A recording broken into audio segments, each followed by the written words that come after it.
میرے بھائی اور دوستو، انسان بنیادی طور پر جاہل ہے۔ اللہ تعالیٰ اس کے بارے میں ارشاد فرماتے ہیں، اِنَّهُ كَانَ ظَلُومًا جَهُولًا۔ ماں کے پیٹ سے اللہ نے تمہیں نکالا، تم کچھ نہیں جانتے تھے۔ یہ جاہل بھی ہے اور ظالم بھی ہے۔ وَاللَّهُ أَخْرَجَكُم مِّن بُطُونِ أُمَّهَاتِكُمْ لَا تَعْلَمُونَ شَيْئًا۔ اس کے مقابلے میں جو باقی مخلوقات ہیں وہ پڑھی لکھی پیدا ہوتی ہیں اور اپنی زندگی کا صحیح راستہ وہ جانتی۔ چڑیا اپنا گھونسلہ خود بناتی ہے، زہر بنانا کوئی سانپ کو سکھاتا نہیں، پڑھے پڑھائے لکھے لکھائے۔ انسان جاہل، تو زندگی کا وہ طریقہ جو اسے دنیا میں بھی چین سکون کی زندگی عطا کرے، اور انسان کے اندر اللہ تعالیٰ نے نفع حاصل کرنے کا جذبہ، نقصانوں سے بچنے کا جذبہ رکھا ہے۔ اپنے آپ کو نقصان سے بچانے کے لیے اوروں کو نقصان میں ڈالتا ہے۔ إِنَّ هَذَا الْقُرْآنَ يَهْدِي لِلَّتِي هِيَ أَقْوَمُ۔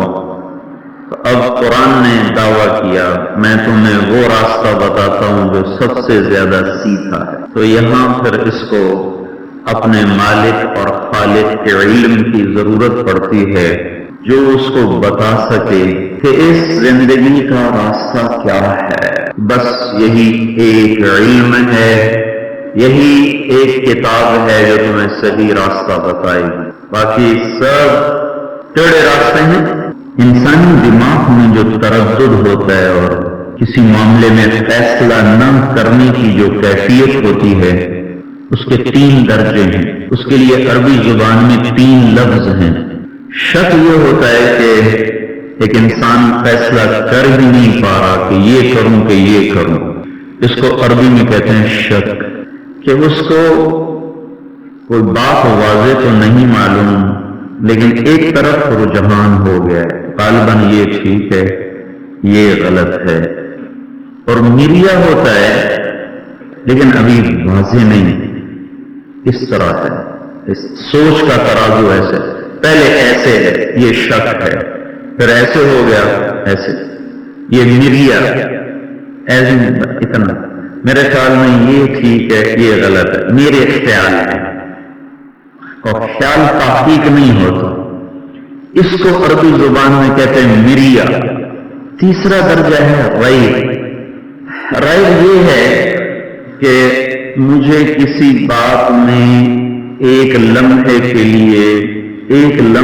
لیے کھٹکا ہوا کہ یہ ٹھیک یا یہ ٹھیک، ابھی وہ لمحہ ختم بھی نہ ہوا تھا کہ فوراً ایک بات کے لیے میرا ذہن کھل گیا، یہ ٹھیک ہے یہ غلط ہے۔ مجھے پڑھائی کے زمانے میں یاد کرنے کا شوق تھا، تو میں اپنی کتابیں یاد، کالج میں نہیں، جب مدرسے میں داخل، کالج میں تو پڑھنے کا وقت بھی یاد نہیں، بھائی امتحان سے 2-3 دن پہلے پڑھا پاس، سامنے کوئی منزل تو تھی، ادھر جب آئے تو شوق لگا بھائی، تو میں جو کتاب پڑھتا تھا اس کو یاد کرتا تھا، یاد کرنے کی کوشش، وہ بہت یاد کیا اللہ کے فضل سے، لیکن سچ بتا رہا ہوں سارا بھول گیا، جو قرآن یاد کیا وہ آج تک نہیں بھولا، باقی سارا کچھ بھول گیا۔ اس کی ایک سطر، بعض کتابیں مجھے اس طرح ازبر تھیں کہ میں آنکھیں بند کر کے اس کے مقدمے سے شروع ہوتا تھا اور قمت بالخیر تک 35 منٹ میں ساری کتاب دوہرا دیتا تھا، کئی سو صفحے، قرآن کا ایک لفظ بھولا ہوا نہیں۔ اگر قرآن اپنی اصلی شکل میں نہ ہوتا تو اس کی یہ صفت اس میں سے نکل جاتی، کہا ہم اس کے محافظ، اس کی حفاظت ہمارے ذمہ۔ پھر یہ کوئی دلیل نہیں دے رہا ہوں، یہ دلیل ہمارے جو قرآن دلیل ہے، ویسے جو ابراہیم علیہ السلام نے کہا تھا نا تو مردے کیسے زندہ کرے گا، ان کا تجھے یقین نہیں تھا، یقین تو میں دیکھنا چاہتا ہوں، وَلَٰكِن لِّيَطْمَئِنَّ قَلْبِي، مجھے پتا تو ہے تو کرے گا پر ایسے ہی دیکھنا چاہتا ہے۔ حضرت علی کا ارشاد ہے، لَوْ كُشِفَ الْغِطَاءُ مَزَّقْتُ ایمانًا، اگر میری آنکھوں سے غیب کا پردہ ہٹا دو تو میرے ایمان میں ایک رتی کے برابر زیادتی نہیں ہوگی، بغیر دیکھے اللہ کے نبی کی بات کو سن کے یقین اتنا بن چکا ہے کہ تم مجھے ابھی جنت دوزخ دکھا دو تو میرا یقین زیادہ نہیں ہو جائے. مصر کا ایک عالم تھا، اس کا نام تھا خلیفہ راشد، وہ رہتا تھا لاس اینجلس میں. اس نے قرآن کو کمپیوٹر پہ چڑھا دیا اور اس پہ اپنی تحقیق کرنے لگا. 20 برس کے بعد اس پر ایک نقطہ کھلا کہ یہ سارا قرآن 19 کے ہندسے کے ساتھ بندھا ہوا ہے. سارا قرآن 6000 سے اوپر 234 آیات یہ 19 کے ہندسے کے ساتھ بندھی ہوئی. مثال کے طور پر بسم اللہ الرحمن الرحیم، اس کے 19 حرف ہیں. اقرأ بسم ربک الذی خلق، یہ پہلی وحی آئی، اس کے 19 الفاظ جو پہلی وحی آئی. علم الانسان ما لم یعلم، اس کے 19 الفاظ. پہلی سورت جو اتری یہ والناس سے پیچھے چلنا شروع کرو تو یہ 19 نمبر سورت بنتی ہے. قرآن کی 114 صورتیں ہیں جو 19 سے تقسیم ہو جاتی ہیں. یہ ایک میں نے آپ کو چھوٹی سی مثال دی. اس طرح سارا قرآن 19 کے ہندسے کے ساتھ چلتا ہے. 1998 میں ہماری جماعت تھی امریکہ، تو ایک کراچی کا نوجوان تھا پی ایچ ڈی فزکس. وہاں ویل ایک یونیورسٹی ہے بڑی مشہور، وہاں ایک سیمینار تھا عیسائیت پر.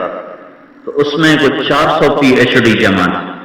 جو پروفیسر تھا وہ عیسائیت کا پرچار کرنے والا، وہ خود بھی پی ایچ ڈی. تو تقریر کے بعد اس نے سوال جواب کا سیشن رکھا. کوئی سوال تو اس نوجوان نے کھڑے ہو کر کہا تمہارا یہ دعویٰ کہ خدا 3 ہیں یہ غلط ہے. اس کائنات میں 3 نہیں ہو سکتے، ایک ہی ہے. تو اس نے سوال کیا تمہارے دعوے کی دلیل کیا ہے کہ اللہ ایک ہے؟ انہوں نے کہا یہ میرا قرآن ہے، یہ کہتا ہے اللہ ایک ہے. اس نے کہا اس کے کتاب اللہ ہونے کی دلیل کیا ہے کہ یہ اللہ کی کتاب؟ اس نے کہا تمہارے پاس سپر کمپیوٹر ہے، کہ یہ میرا قرآن ہے، اس کو کمپیوٹر میں ڈالو اور اس کو پرکھو چاروں طرف سے. اگر کہیں 19 کا ہندسہ لوز کر جائے تو پھر میرا دعویٰ واپس، تمہارا دعویٰ سچ. اگر سارا قرآن 19 کے ہندسے کے ساتھ سفر کرے، میرا دعویٰ سچا تمہارا جھوٹا، پھر تم اپنی تورات بھی ڈالو. اللہ نے ہر کتاب کو کسی ہندسے کے ساتھ جوڑا، تم ڈالو وہ ٹوٹ جائے، میری کتاب نہیں ٹوٹے. تو انہوں نے اس سے قرآن لے لیا. ٹھیک ہے. 1 ہفتے کے بعد دوبارہ میٹنگ ہوئی. 1 ہفتے کے بعد دوبارہ میٹنگ ہوئی، وہی سارے اکٹھے ہوئے. مگر ہم نے پورا ہفتہ اس پہ لگایا، اس کو ہر طرف سے ڈالا. کسی ایک جگہ بھی نہ کوئی خطا ہے، نہ 19 کا ہندسہ. تورات کی تو کتنی غلطیاں آ جائیں اس کے اوپر سکرین پر، اور جب قرآن ڈالیں تو سکرین پہ 000 آنا شروع ہو جائے. کوئی غلطی نہیں، کوئی غلطی. 70 پی ایچ ڈی پروفیسر مسلمان ہوئے. میں وہ جو آیا تھا نا لیکچرر تقریر کرنے عیسائیت کی، وہ بھی ساتھ مسلمان ہوں. یہ میں آپ کو 1998 کا سنا اور میں امریکہ میں موجود تھا اس